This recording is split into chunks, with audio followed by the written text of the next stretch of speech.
fini, Bernard, avec le titre de Tesla. Tesla, dont tout le monde le sait, Elon Musk détient 60%. Elon Musk qui probablement va entrer au gouvernement Trump 2. Et donc le titre Tesla a inévitablement profité de cette nouvelle. Est-ce que c'est derrière nous maintenant tout ça ?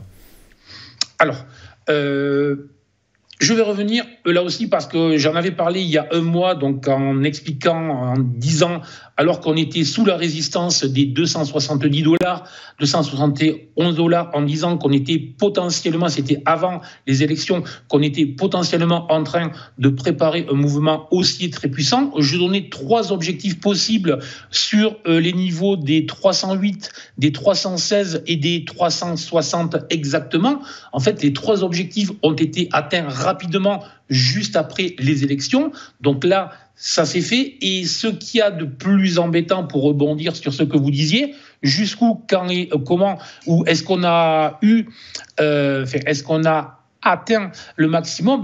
En fait, si l'on regarde sur le graphique, on voit bien le 3e objectif qui est tracé, qui est un simple report de l'amplitude précédente de la contraction qui a précédé justement la cassure dont je parlais la dernière fois, donc ici même.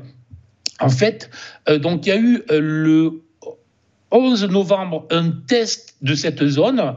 Et il y a eu donc le 25 novembre, ce début de semaine, une ouverture pile sur les 360 et les vendeurs se sont présentés. Ça veut dire que cet objectif avait été bien vu, repéré, et que beaucoup ont profité de cette zone pour céder une partie des actions qu'ils avaient pu acheter avant la cassure ou juste après. Donc effectivement, on pourrait avoir là, dans les prochaines journées aussi, une vague corrective. Mais pour moi, il y a un objectif largement au-dessus, c'est-à-dire que je vise, mais à plus long terme, un objectif autour des 418, 420 dans les prochains mois-là.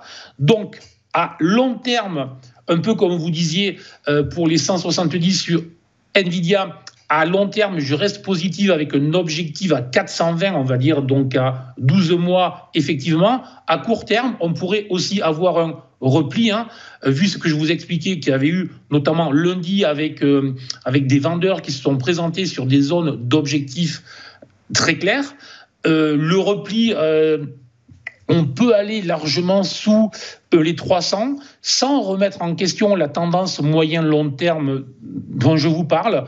Il faudrait vraiment repasser sous les 270 pour invalider ce scénario haussier de long terme. Donc, en résumé, peut-être prudence à court terme au vu de ce qu'on a sous les yeux, mais tant que les 270 sont support, l'objectif à 418, 420 est un objectif raisonnable pour les prochains mois.